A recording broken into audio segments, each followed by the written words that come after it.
Hi gang, Mr. Ed here for the Art Addicts Alliance Prompt Dry Medium Challenge. Now what I originally planned to do for this prompt is not origami. This is kind of like a plan B for me, and it was actually inspired by Dory's stories. She did a video with crayon, and near the end of it, watch her video, but she gave me some inspiration for what I did here, and I really thank you, Dory, for that. You know how artists are thieves, and I'm sorry I stole your idea, but I know that you wanted to see what this would look like or how it could be done, and you sounded a little apprehensive about it, so I just wanted to give it a try and see what I could do with it. And I would encourage you to absolutely do it because it's fun, and the textures and stuff that you can get from the crayon, and I show a little bit of the technique later on. There is so much room to explore this kind of technique, so definitely give it a try. You're gonna love it. So I did some paper folds on 140-pound watercolor paper, which was extraordinarily challenged because it does not want to fold. That's one of the reasons why you like this paper as an artist, is because it's so stiff and it's heavy and it holds itself really well. So I needed that heaviness to work the encaustics that I'm going to do with this crayons. So I'm grinding the crayon in here and trying to get as much on there as I possibly can, so I can get something I can melt later on.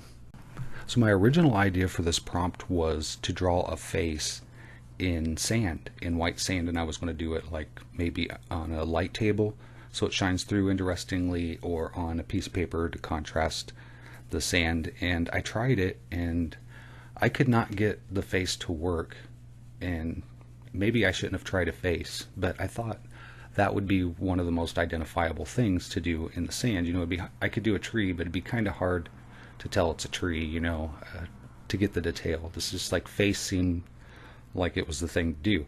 And I thought of maybe putting a sheet underneath so I'd have a guide to go by, which is probably what I should have done.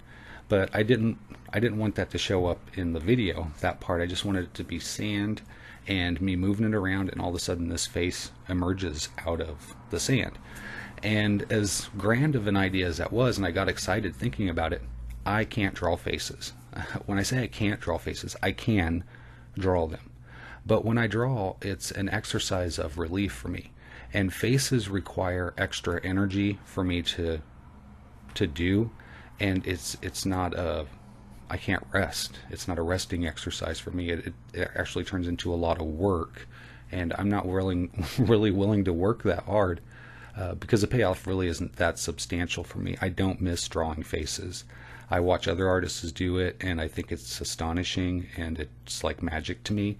But then when I try it, it doesn't work right, and I couldn't figure it out for the longest time. It's like, what's wrong? Well, then when I found out that I have autism, I learned that eyes and stuff like that cost a lot more energy in processing, so it's not a natural thing for me to want to do. I actually have a hard time looking at the face, and I'm picking out far too many details, and they get exaggerated, and it ends up looking like a humongulus, is that it?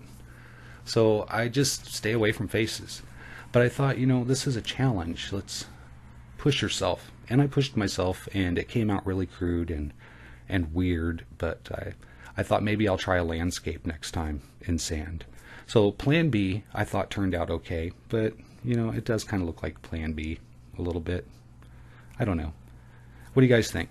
I'm not particularly impressed. I really would have loved to have seen the face in sand, but I do love the idea of melting the crayon and burnishing it with the lead pencil so that the lead takes up the blank paper and it smooths out the crayon.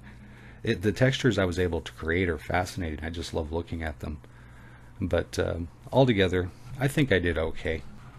I hope you enjoyed this episode, and don't forget to check out the other artists and their work if you haven't already. They did great with their challenges. I think they did a lot better than me.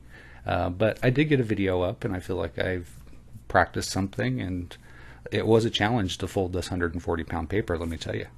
So thanks for watching, and as always, until next time, you guys, take care.